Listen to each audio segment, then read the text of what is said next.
Hello everyone, exam preparation की एक नई वीडियो में आप सभी का स्वागत है। इस वीडियो में हम महाजनपद काल से रिलेटेड 21 क्वेश्चंस लेकर के आए हैं जो अलग अलग एग्जाम में पूछे गए थे और आने वाले एग्जाम्स के लिए काफ़ी इंपॉर्टेंट है। तो चलिए शुरू करते हैं। पार्ट फर्स्ट में हम 21 क्वेश्चंस को डिस्कस कर चुके हैं। पार्ट सेकंड है ये महाजनपद काल से रिलेटेड प्रश्नों का। पहला प्रश्न है, मगध की प्रथम राजधानी कौन सी थी? RRB NTPC 2016 का ये प्रश्न है। इसका सही जवाब है ऑप्शन बी, ग्रीवर्ज, या जिसे राजगृह भी कहा जाता है। अगला प्रश्न है, मगध सम्राट बिम्बसार ने अपने राजवैद्य जीवक को किस राज्य के राजा की चिकित्सा के लिए भेजा था?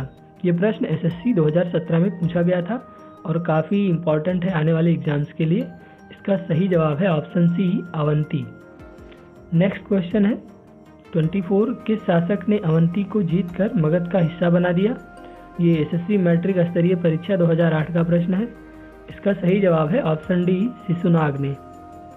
अगला प्रश्न है 25वां, निम्न में से कौन एक बौद्ध ग्रंथ 16 महाजनपदों का उल्लेख करता है? यानी 16 महाजनपदों का उल्लेख करने वाला बौद्ध ग्रंथ कौन सा है?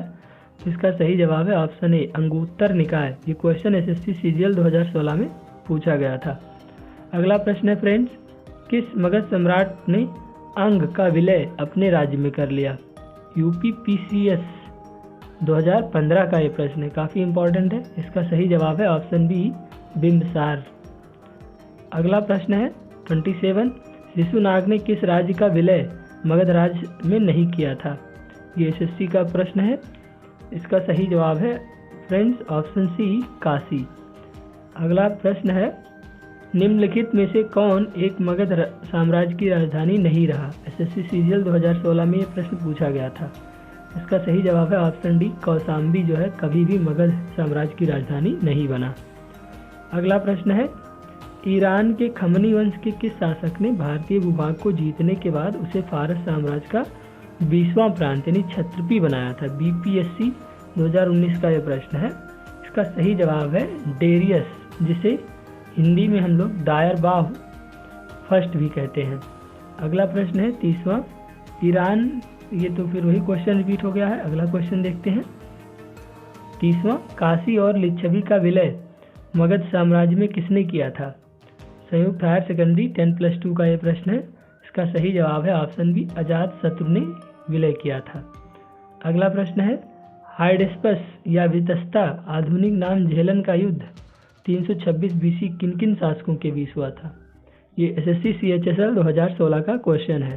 इसका सही जवाब है सिकंदर एवं राजा पोरस के मध्य हुआ था। तो ऑप्शन सी इसका सही जवाब हो जाएगा, सिकंदर एवं राजा पोरस के मध्य हुआ था। अगला प्रश्न है 32वां, 323 ईसा पूर्व में सिकंदर महान की मृत्यु हुई थी। SSC CHSL कहाँ पर हुई थी? तो बेबीलोनिया यानी बेबीलोन। ऑप्शन डी इसका सही जवाब हो जाएगा। अगला क्वेश्चन है 323 ईसा पूर्व सिकंदर की महान मृत्यु हुई थी। ये क्वेश्चन रिपीट हो गया है, माफ करिएगा। अगला क्वेश्चन देखते हैं, किस शासक द्वारा सर्वप्रथम पाटलिपुत्र राजधानी के रूप में चयन किया गया था? ये UPPCS 2014 का प्रश्न है। तो इसका सही जवाब है ऑप्शन ए, उदयन के द्वारा। अगला क्वेश्चन है, सिकंदर के आक्रमण के समय उत्तर भारत पर निम्नलिखित शासकों में से किस एक का शासन था?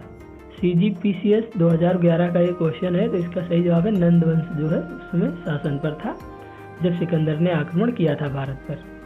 अगला प्रश्न है 35वां, 16 महाजनपदों की सूची उपलब्ध है किस निकाय में उपलब्ध है? ये IS 1997 का क्वेश्चन है। तो इसका सही जवाब है अंगुत्तर निकाय में। ये काफ़ी इंपॉर्टेंट क्वेश्चन है, कई बार पूछा जा चुका है और आने वाले एग्जाम में पूछा भी जा सकता है। अगला प्रश्न है, निम्नलिखित में से कौन सा एक ईसा पूर्व 6ठी सदी में भारत में प्रारंभ की सर्वाधिक की गई थी? सर्वाधिक यानी शक्तिशाली नगर राज्य था। BPSC 1994 का एक क्वेश्चन है। तो मगध जो है वो सबसे शक्तिशाली राज्य था भारत का। अगला प्रश्न है 37वां, अभिलेखीय साक्ष्य से प्रकट होता है कि नंद राजा के आदेश से एक नहर खोदी गई। BPSC 2000 का एक क्वेश्चन है, वो कहाँ खोदी गई थी? इसका सही जवाब है ऑप्शन ए, कलिंग में खोदी गई थी। अगला प्रश्न है, पहला ईरानी शासक जिसने भारत के कुछ भाग को अपने अधीन किया था वो शासक था डेरियस, जिसे डायरबाह भी कहा जाता है। अगला प्रश्न है 39वां, उज्जैन का प्राचीन नाम क्या था? उत्तराखंड PCS प्री 2016 का एक क्वेश्चन है। तो उज्जैन का प्राचीन नाम था अवंतिका। अगला प्रश्न है 40वां, महाजनपद काल में श्रेणियों के संचालक को क्या कहा जाता था? SSC CGL 2015 का एक प्रश्न है। तो इसका सही जवाब है ऑप्शन डी, श्रेष्ठिन कहा जाता था। अगला प्रश्न है गृहपति का अर्थ क्या है? यूपी लोअर प्री 2015 का एक प्रश्न है। तो गृहपति का अर्थ है धनी किसान। तो इस वीडियो में हमने महाजनपद काल से रिलेटेड टॉप 41 क्वेश्चंस को डिस्कस किया। इसका पार्ट फर्स्ट अगर आपने नहीं देखा है तो लिंक मिल जाएगा, वहां से आप वीडियो देख सकते हैं। और इसी तरीके के जीके की नोटिफिकेशन पाने के लिए आप हमारा चैनल जरूर सब्सक्राइब करिए। Thank you for watching this video.